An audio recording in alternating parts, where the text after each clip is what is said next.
One of the most remarkable instances of UFO photography took place in 1968, here above the Boeing Space Laboratory, south of Renton, Washington. Several photographs were taken of a UFO by then 14-year-old Scott Silty. It showed its anti-gravity capabilities as it hovered over the center in two locations. His efforts produced probably the only detailed shots of a UFO materializing to show configuration and portholes. His junior high school instructor, Jim Holm, was given the negatives to develop. Holmes, he didn't know what to expect, but became a believer when he saw what the young Silty had apparently captured on film. When they came in that morning and they said, hey, we got the pictures we were talking about, naturally, junior high students, you're a little bit reluctant to believe everything they say. But then, as things proceeded, what happened was I developed the pictures, and we know the results now. What is your impression of what that object is? I'm always hesitant, but I would have to say that believing the students and the type of students they were, it almost definitely had to be some type of a flying object. Right out there. Right. And it's a little eerie. The thing that shook me up at first is I was reluctant to believe them. And when I developed the film, I really couldn't see that much. But I was shocked. I have to admit, I was shocked when I put it in the enlarger. And through the enlarger, I could see a great deal more of what the object looked like. Like the portholes. Right. That was, I would say, the portholes was the most shocking part, because then it looked different than just a glow in the sky in a certain form, like you always hear the thing, swamp gas and that sort of thing. But no swamp gas is going to have portholes or a configuration geometric the way that was. One of the most remarkable instances of UFO photography took place in 1968, here above the Boeing Space Laboratory, south of Renton, Washington. Several photographs were taken of a UFO by then 14-year-old Scott Silty. It showed its anti-gravity capabilities as it hovered over the center in two locations. His efforts produced probably the only detailed shots of a UFO materializing to show configuration and portholes. His junior high school instructor, Jim Holm, was given the negatives to develop. All right, Shalom. This is Hara 1 by Nyasha Allah of the Lions Den Camp. I want to say Kal Halayim, La Yahweh, by Hashem Yahweh Shai, by Hashem Harakar Kodash, Ma'amaf. Double honor to the elder apostles of GMS and their elders. Shalom to you, Akim, and Akwati, my children, that believe in sincerity and truth around the four corners of the earth. I just want to do this quick impromptu before I start this lesson. I'm aiming to do after this one, all right? What you see on the screen looks like an apparition, all right? Something ghostly, not of this world, fourth dimensional, spiritual, right? But it's a vehicle, clearly. And it has windows. All right, what they call portholes. Now, I want to get into this real quick. All right, because you have some chariots, when people see them, they don't have they can't see the portholes, they don't have no visible windows. But I want to get an understanding of what a porthole is. He said you can see the portholes on it. It says, what is the purpose of a porthole? All right, now this is on a ship, but this is the same, kind of the same on a plane. All right, the little windows that you look out of when you're on the plane, that's a porthole for a plane.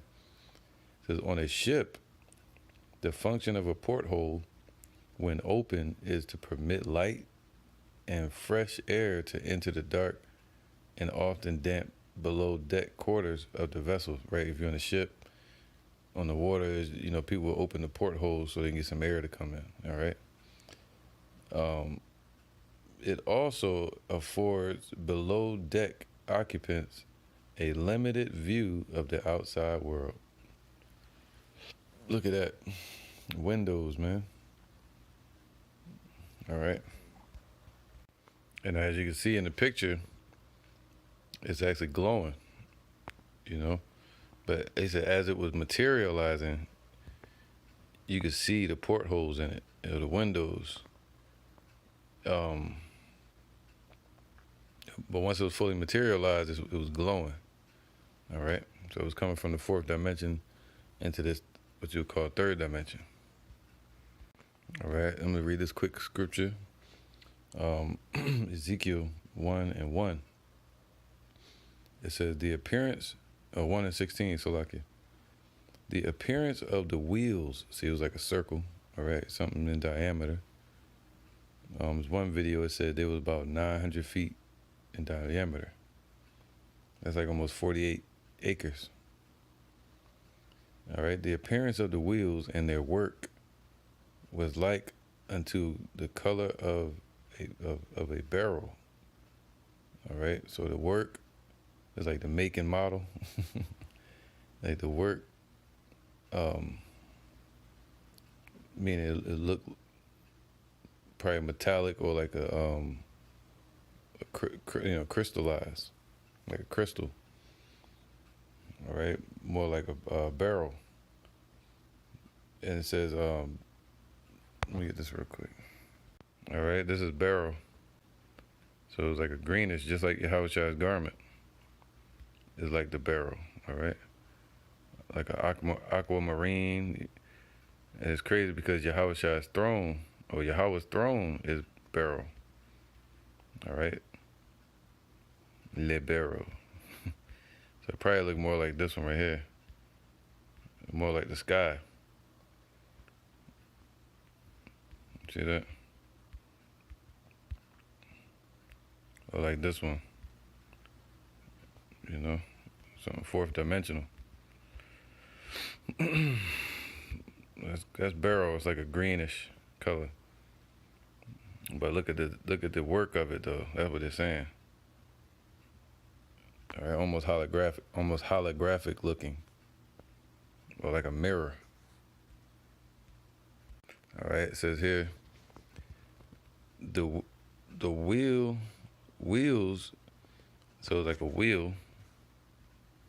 It's circular in diameter. All right, it means what? To revolve. All right, so it was like spinning. Now it says, all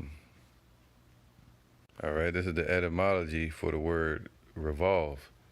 It means to change direction, bend around, man. So this chariot was rolling back to return, basically spinning in a circle. So if you're looking at one point on the circle or the disc, or if you was to put a line or something on the side of a plate and you were to spin it, that line gonna come right back to you. I mean, it's revolving around in a circle. All right, back again, to revolve, to roll, to turn, to revolve. Okay, so that's the root word of, that's the word for revolve, meaning meaning back again. All right. Evolve comes from volvere, meaning to roll again.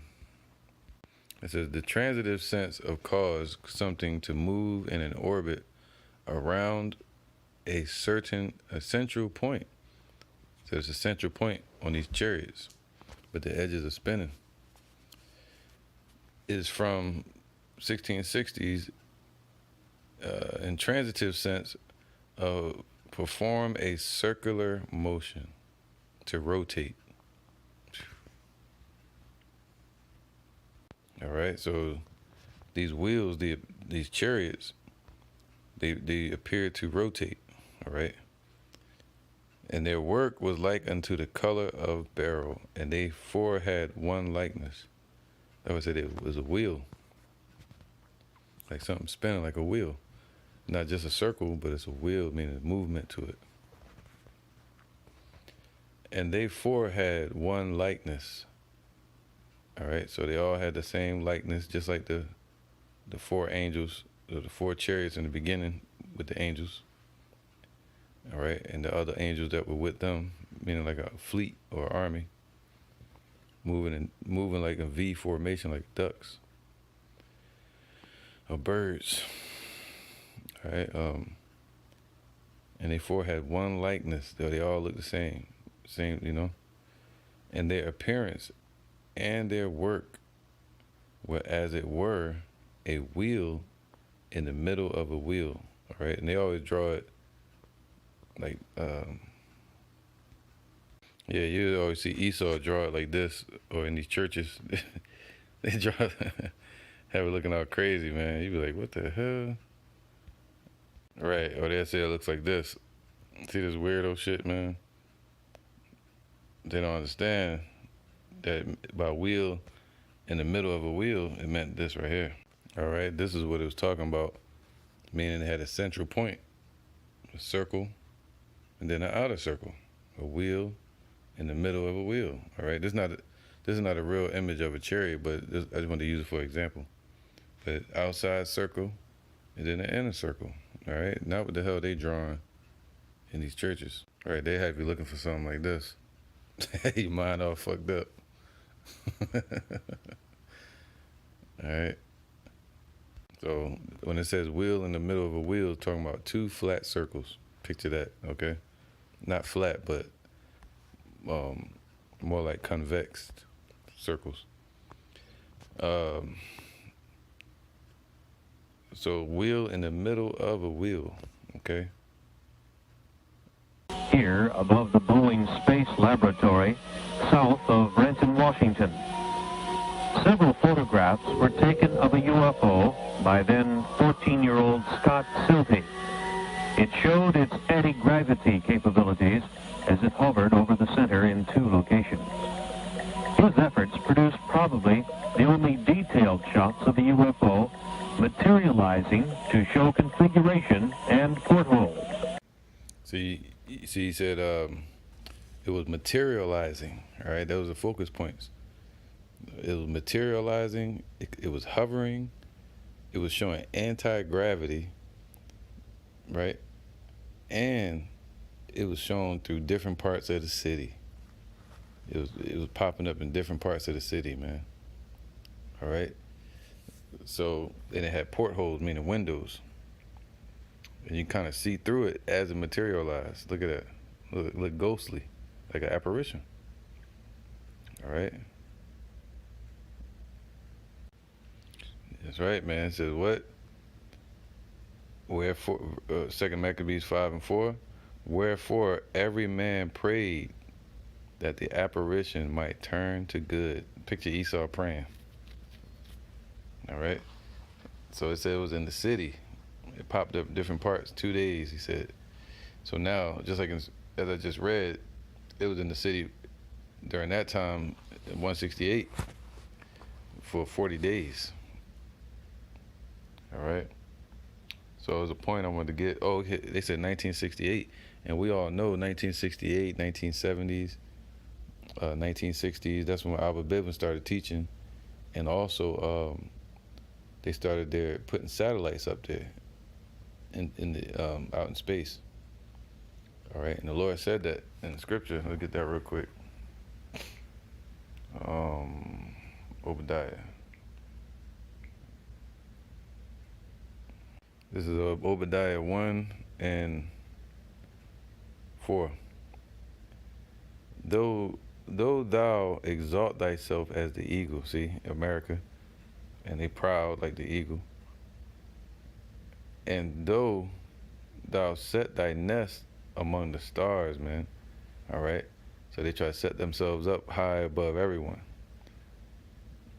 You know, try to exalt themselves all the way up to space, putting satellites all the way up until today, creating it to be a domain of war.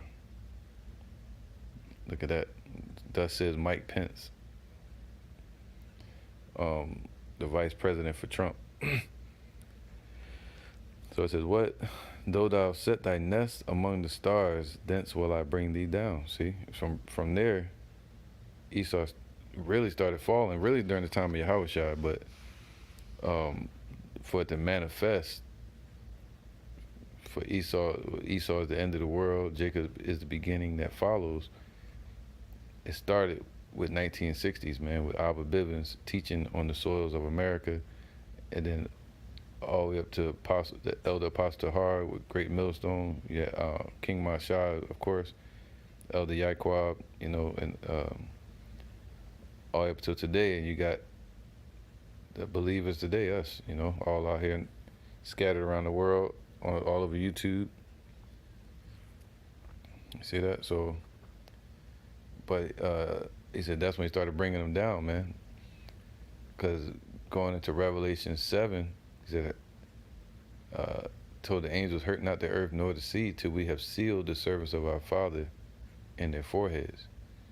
And scriptures say, before any kingdom, the Lord sent his men to prophesy of lamentations, mournings, and woes, and destruction, and war, before he bring them down.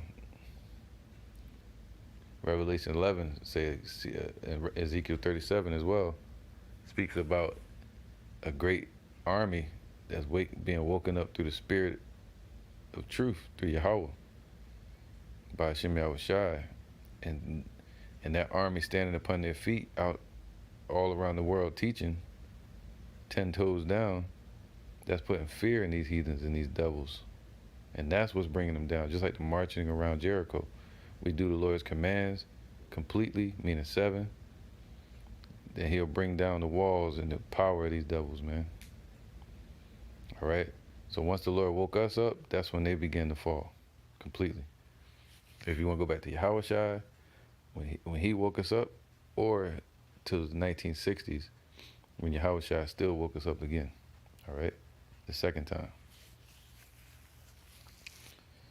So let's get into the point now.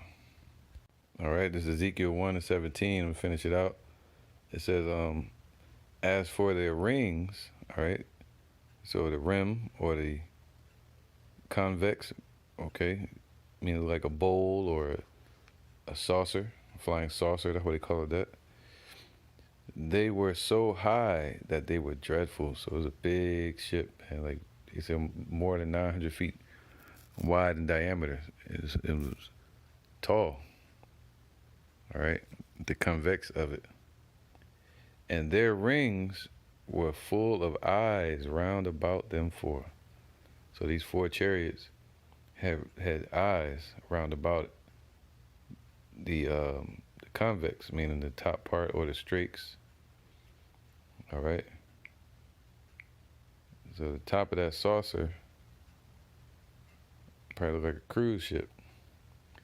It says, an eye, a fountain. Or a fountain goes into like clear water or like a mirror, okay? Meaning you can see through a mirror, you'll see your reflection, but a fountain, you can see right through it, right? An eye, you can see through it, which is, they call it the windows to the soul. It says, as showing mental qualities, all right? Like vision, you know?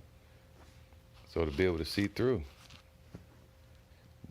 That's what these eyes roundabout represent. And that's what they call them, in Esau's terms, they call them ports. All right, portholes. Okay, and that's what you see right here. All right, just like on the plane. All right, these are portholes on the plane. Same thing. That's why the Lord said that. Check this out. All right, so the angels going to be sent, and they're going to take up the elect into these chariots, and they're going to be looking out of those windows or through the chariot. However, Psalms 91:7, 1,000 shall fall at thy side, and 10,000 at thy right hand, but it shall not come nigh to thee. Talking about the destruction and the pestilence that walketh in darkness, nor the destruction that wasteth at noonday. All right. So Esau and their agenda and their weapons that they forming against people for depopulation, or the end all be all, which is those missiles, right, for Judgment Day. It says, what? It shall not come nigh thee. Only with thine eyes shalt thou behold and see the reward of the wicked. How are you going to see it? Because the elect of Israel are going to get beamed up into those chariots, and they're going to be looking down at the destruction. And you're going to know everybody, it's going to be such a bad destruction and complete, turning everything into lava, a sea of fire, which you would call a lake of fire. You know, and a circled element by another. It's a lake. Water, a circled in body of water surrounded by land. There's going to be a circled in body of fire, nuclear fire surrounded by water. A lake of fire. All right, so they're going to be delivered from that. And you're going to know if you're of the elect, you're going to know that everybody that was down here scoffing, everybody that did you wrong, that were being wicked, you're going to know they were in that fire. And they didn't make it out of that. You know, some say you're going to see them running up the street getting zapped. Yeah, you might not see that. You may see that, you might not. You might not even be thinking about these people in that day. But you're going to know that the scoffers, vocab, all these wicked people, they're not going to make it out of that, period. All right, there's no way anybody can make it out of the coming destruction, the judgment by Yahweh, by Shem Yahushai, just like the flood with Noah. The only ones made it out was who? The one the Spirit rested upon. That's why his name was Noah. It means rest. So the Lord said, only with thine eyes shalt thou behold and see the reward of the wicked. So you're going to see it. And we're seeing it today. Look at people that went down to Egypt for help. Now look at it. They're regretting it. All right? Right? Because you're going to be in the chariot and you're going to see it. You're going to see the destruction. All right? Let's get this real quick. This is Psalms 126 and 1. When Yahweh turned again the captivity of Zion, we were like them that dream, man. So when he freed us from prison, just like the Lord sent the angel to free Peter from prison, he didn't realize he was free. He thought it was a dream until he was far past the main gate and he was out of the jail, all right? And the angel disappeared. So that's when Peter realized he was free. That's how the elect going to be, all right, when they're in the chariots. Then was our mouth filled with laughter, our tongue with singing. Then said they among the heathen, Yahweh have done great things for them. Yahweh have done great things for us, whereof we are glad. All right, that's what the elect going to say. All right. And that's right, man. So it's going to be like a dream. Let me get one more precept. Okay. He said, through these windows, you're going to see them. All right. Here you go. 1 Corinthians. No, I don't want that one. This is what I want. Let's get this real quick. So like it, bear with me. All right. Revelations 15 and 2. And I saw, as it were, a sea of glass mingled with fire. That sea of glass is the firmament. And it's going to be mingled with fire. What's that? Mushroom clouds or nuclear explosions. All right. From the missile, it's going to be mingled with fire. And them that had gotten the victory over the beast, and over the image, and over his mark, and over the number of his name. He saw them what? He saw them standing on the sea of glass, having the harps of Yahweh. So they're going to be standing in them chariots on top of the firmament. All right? Or they can be on top of the firmament. Who knows? But they're going, from what in the spirit, I believe they're going to be in the chariots. All right? Or above the firmament.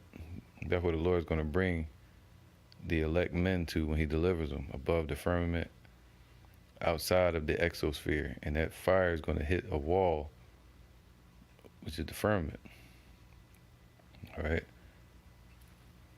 So only with your eyes you're going to see through these portholes, or through the chariot. Who knows? You probably can see through the wall or through the floor. All right? You're going to see what? The destruction of the wicked. So, yeah, man, let's keep going. His junior high school instructor, Jim Holmes, was given the negatives to develop. Holmes, he didn't know what to expect, but became a believer when he saw what the young Sylvie had apparently captured on film. Realizing to show configuration and taken of a UFO by then 14-year-old Scott Sylvie. It showed its anti-gravity capabilities as it hovered over the center in 2 locations. His efforts produced probably the only detailed shots of the UFO materializing to show configuration and portholes. His junior high school instructor, Jim Holmes, was given the negatives to develop. Holmes, he didn't know what to expect, but became a believer when he saw what the young Sylvie had apparently captured on film. When they came in that morning and they said, hey, we got the pictures we were talking about, naturally, you know, junior high students, you're a little bit reluctant to believe everything they say. But then, you know, as things proceeded, what happened was I developed the pictures, and we know the results now. What is your impression of what that object is? I'm always hesitant, but I would have to say that believing the students and the type of students they were, it almost definitely had to be some type of a flying object. Right out there. Right. And it's a little eerie. The thing that shook me up at first is I was reluctant to believe them. And when I printed or developed the film, I really couldn't see that much, but I was shocked. I have to admit, I was shocked when I put it in the enlarger, and through the enlarger I could see a great deal more of what the object looked like. Like the portholes. Right. That was, I would say, the portholes was the most shocking part, because then it looked different than just a glow in the sky in a certain form. Like you always hear the thing, you know, swamp gas and that sort of thing. But no swamp gas is going to have portholes or configuration geometric the way that was.